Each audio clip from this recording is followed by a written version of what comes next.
ભાવનગરના friend group charitable trust માનવ સેવાના દરેક કાર્યોમાં બને એટલી મદદમાં ઊભા રહે છે। ગત તારીખ 26ના રોજ જે ભાવનગર પંથકમાં જે માસૂમ બાળકી ઉપર હેવાનિયત ભરેલ ઘટના ઘટી તેને સખત શબ્દોમાં વખોડી હતી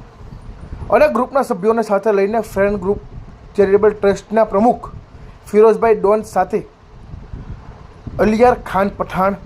તોફિકભાઈ શેખ, માજી પ્રમુખ કસ્બા એડવોકેટ જનાબ સાજિદભાઈ કાજી,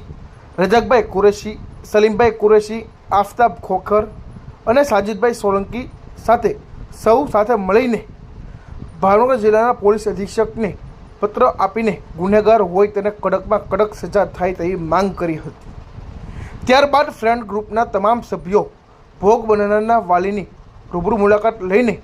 સાંત્વના આપી હતી અને કોઈ પણ મદદની જરૂર હશે તો તેની મદદ કરવાની ખાતરી આપી હતી।